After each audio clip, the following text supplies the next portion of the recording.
A lot of people think there's not a lot to a leg extension, so they just sit down and start kicking away. And really there is. There's a lot to be picky about, starting with what you're doing in your knees. But remember the setup. Now, you've got to go back and review how to set up the leg developer in general, hooking up the ropes and all that kind of stuff. Make sure you do that on the previous section of the DVD covering that topic.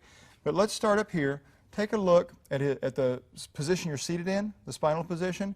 A lot of times if you're leaning forward or even vertical, straight up and down, erect, that's going to be a position where a lot of people can't straighten out their legs because their hamstrings are so tight.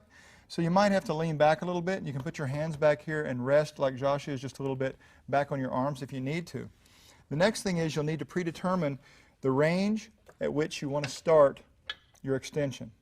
So what that means is I could come clear up to here using this little adjusting mechanism, and therefore I'm not starting with much bend in my knee. I'm just working towards the straightening part. Or I could come down to what is roughly a 90-degree bend in the knee, that's typically prescribed as a pretty normal place to start for most people.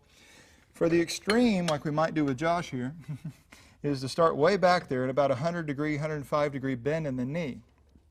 The other thing you'll have to decide, of course, is whether you want the pads at the high position or the low position. I personally almost always put it at the high position for everybody I work with because it slightly improves the forces on the anterior cruciate ligament inside the knee. So anyway, those are some adjustments you can make also based on comfort. But now here's the big one. Take a look at this knee. A lot of people sit on the machine with their legs flared out and their legs rotated out. Now if he tries to straighten his leg in this position, his kneecap is rotated out. The axis of his knee is not really lined up with the axis of the machine.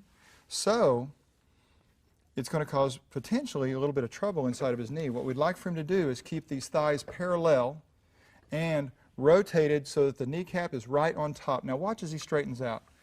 You can see the kneecap stays on top. If I look down from the top, or if he looks down on his own knee, he can see as much of the knee joint inside the kneecap as he can knee joint outside the kneecap. So he's not rotated either direction, too far in or too far out. And you really can't judge that by where the feet are. A lot of people say, you mean point the feet in and point the feet out? I really suggest you forget about your feet, because moving the feet does not necessarily align the knees correctly. This is the part you should be looking at. Now once you've done all that, the key is use these muscles efficiently. Tighten them before you move. Use the tension to create the extension. Don't just kick out there, all right? So once you tighten up, now use the tension to slowly control the way down, and keep that tight in there. Just in your head, it's almost like you're trying to create a fist inside of your quads, and you're keeping that tension all the way down, and then regrouping and tightening and squeezing all the way to the top.